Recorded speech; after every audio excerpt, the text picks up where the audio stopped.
위원과 함께하는 코너입니다. 효리부동 시간이고요. 김종희 위원 만나러 가야죠. 어서 오세요, 위원님. 네, 안녕하십니까. 아, 오랜만에 뵙습니다. 오전에 활약을 하고 계신데 저희 마감 때도 나오시는군요. 네. 네. 나온 지는 좀 됐는데 네. 저도 정말 오랜만에 제가 너무 뵙습니다. 오랜만에 나와서 네, 그런 그렇죠. 거죠. 네. 이 시간을 통해서 우리 김종희 위원님의 뷰를 확실하게 이제 얻어가실 수 있지 않을까 하는 생각을 해보게 되는데 종목에 대한 이야기를 이제 준비를 하시는 거죠. 오늘의 네. 주제는 어떤 거예요?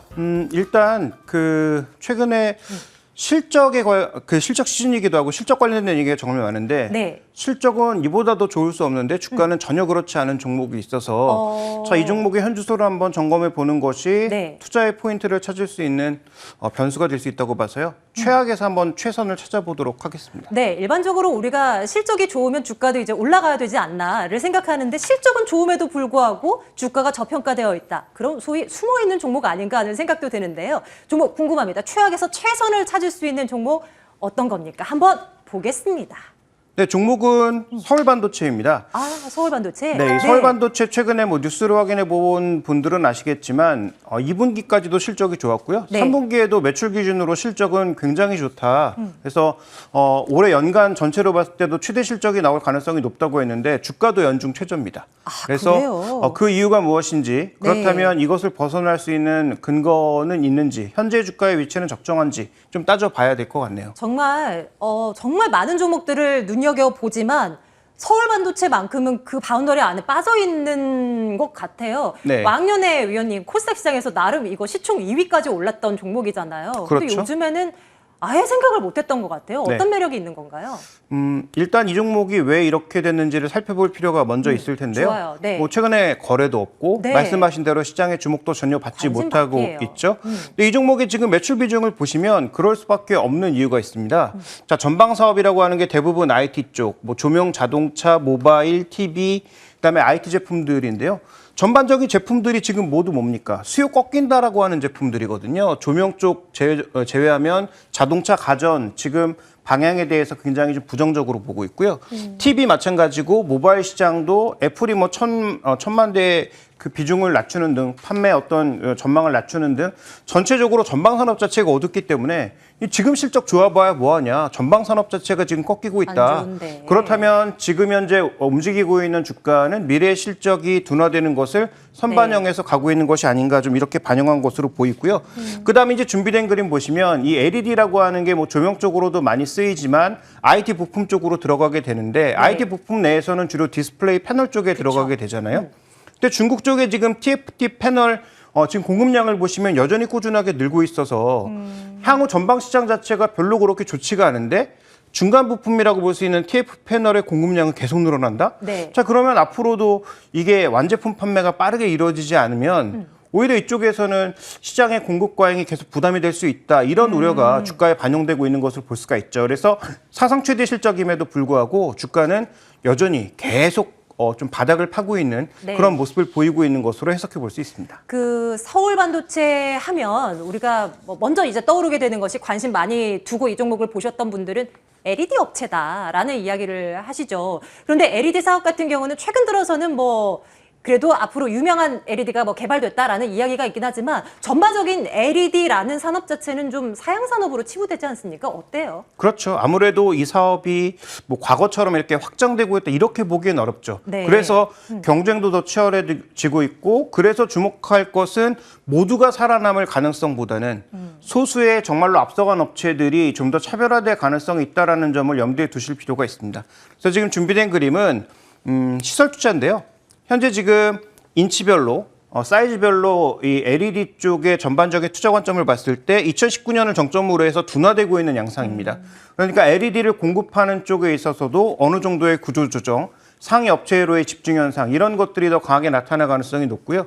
실제로 1위인 니치아나 오스람 같은 경우에는 올해 기준으로 전체적인 매출이나 외형 성장이 둔화될 것으로 보이는데 네. 서울반도체는 현재 지금 3위 업체로 올라섰고 오히려 외형도 조금 늘어날 것으로 현재까지는 예상이 되고 있습니다. 그래요? 그렇지만 그럼에도 불구하고 아까 말씀드렸던 전방 산업의 불확실성 자체가 네, 지금 주가의 발목을 잡고 있는 국면이라는 것이죠. 그래서 말씀하신 것처럼 이게 앞으로 대박을 칠 수 있는 그런 산업은 아니지만 그렇기 때문에 투자도 추가적으로 줄고 있고 그 추가가 줄고 있는 상황에서 그렇다면 상위 업체들로의 재편이 나타날 가능성 앞으로 시장이 더 어려워진다면 더더욱 상위 업체 중심으로 시장이 재편될 가능성을 염두에 두어야 하는 것입니다. 그러면 우리도 이 시장, 이 LED 시장을 보면서 투자를 할 때 선택과 집중을 통해서 그래도 글로벌 시장에서 인정을 받고 있는 기업, 서울반도체 쪽으로 눈을 돌려보는 거 나쁘지 않죠. 조금 더 근거를 더 찾아보도록 하겠습니다.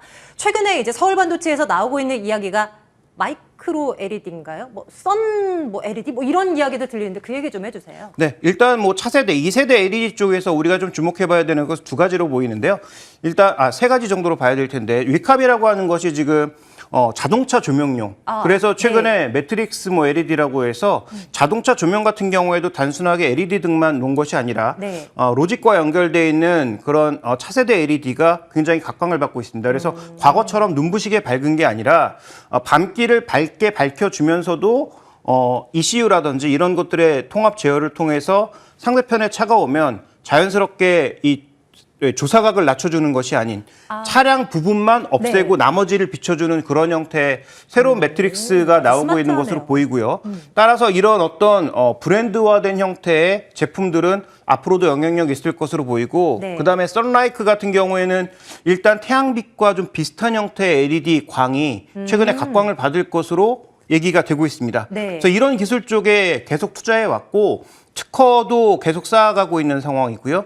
그다음에 자사의 특허를 침해한 것으로 보이는 미국 업체에 대해서 적극적으로 공격하면서 지금 특허 싸움도 굉장히 적극적으로 해나가고 있기 때문에 단기적으로 보면 소송 비용이 발생할지도 모르겠지만 어떻게 보면 시장을 재편하는 데 있어서는 한 가지 또 그림이 될 수 있을 것 같고요. 방금 말씀해 주셨던 마이크로 LED는 향후 대형 TV 100인치 이상의 TV를 만드는 데 있어서 지금의 OLED보다는 더 효율적일 것으로 많이 얘기가 되고 있습니다. 왜냐하면 마이크로 LED 칩 자체 하나가 화소가 될 수 있기 때문에 그런 부분들에 대한 관심이 높아지고 있다는 점을 주목해 볼 필요가 있고요. 다음에 이제 준비된 그림을 하나 더 보시면 이건 이미 보여드린 그림이에요. 다음 그림 보시죠. 이게 뭔가요? 냉장고인가요? 아닙니다. 이거 LG에서 나온 이 식물 재배기인데요. 이 식물 재배기 안에 들어가는 저 광원도 LED로 최대한 태양빛과 비슷한 광원을 내는 것. 그럼 아까 봤던 썬라이크? 네, 그런 형태의 어떤 LED가 앞으로 더 각광을 받을 수 있다는 것이죠. 그래서 현재 지금 이러한 제품들이 더 확산되면 확산될수록 어플리케이션 확장에 따라서 LED 업체도 살아남은 업체들 중심으로 고부가가치 제품을 생산할 수 있는 그런 종목군들 중심으로 재편될 가능성이 높다라고 보고 있기 때문에 지금 현재 주가는 굉장히 좋지 않고 전망도 좋지 않지만 이럴 때일수록 이런 시장을 버텨나갈 수 있는 기업이 무엇인가 그리고 그 기업의 주가는 과연 적절한 수준에 있는가를 점검해 볼 필요가 있는 것입니다. 네, 서울반도체 오늘 준비하셨길래 저도 이제 서치를 하면서 재미나게 좀 봤던 것이 썬라이크 조명을 이용한 이 등을 활용해서 학생들이 공부를 하는 임상을 벌였다고 합니다. 미국 하버드 의과대학생들을 대상으로 이제 임상을 벌였더니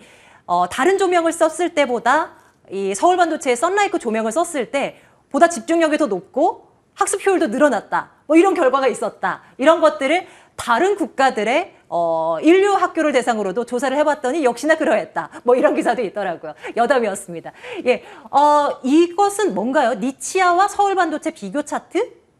주가인가요? 네, 주가입니다. 업계 1위, 일본의 니치아가 지금 이 LED 시장에서는 업계 1위, 넘사벽 1위라고 볼 수가 있고요.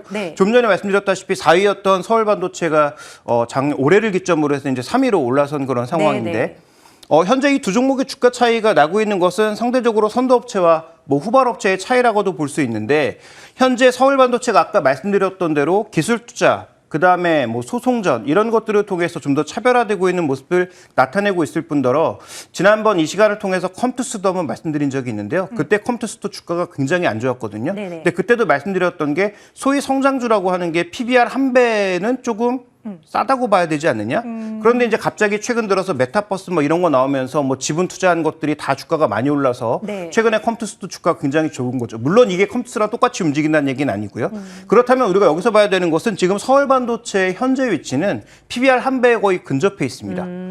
그러면 이게 아직 성장주가 아니고 앞으로 실적도 지금까지는 좋지만 향후 좋지 않을 걸로 보기 때문에 PBR 한 배까지 내려간 거죠. 그럼 적절한 주가입니다. 그런데 여기서 만약에 니치아를 따라가거나 아니면 선도업체들의 재편 현상이 나타난다면 지금 담아야 나중에 이 종목이 뭐 PB밴드를 보면 뭐 2배 넘어서 굉장히 격하게 움직였던 적도 있는데요. 그런 경우로 상정해 봤을 때 충분히 매력적인 현재 가격에 와 있다라는 거죠. 그래서 남들이 다 관심 가지고 올라갈 때 쫓아가는 것보다는 지금 관심을 가지실 것을 말씀드리고 싶고요. 네. 11월 5일 날 IR이 있습니다. 실적 발표와 더불어서 향후 전망에 대한 발표가 있는 만큼 이때 좀 더 세밀한 그림을 그려준다면 아마도 더 좋은 투자의 포인트가 되지 않을까라고 보고 있습니다. 네, 뭐 시장에서는 전략을 쓰는 것 가운데 하나가 이제 순환매 장세 속에 다음 타자를 고르는 것이 시장을 이기는 전략이 된다라는 이야기들을 하곤 합니다. 지금은 다소 관심 밖에 놓여 있는 LED 산업 그 가운데 서울반도체이지만 앞으로는 다시 그 예전의 영예를 가져올 수 있도록 한번 눈여겨보도록 할게요. 서울반도체 눈여겨보도록 하겠습니다. 오늘 인포스탁 데일리 김종효 전문위원과 함께 말씀 나눴고요. 저희 빨간맛 2부도 여기서 물러나야겠습니다. 내일 같은 시간에 뵙겠습니다. 여러분 고맙습니다.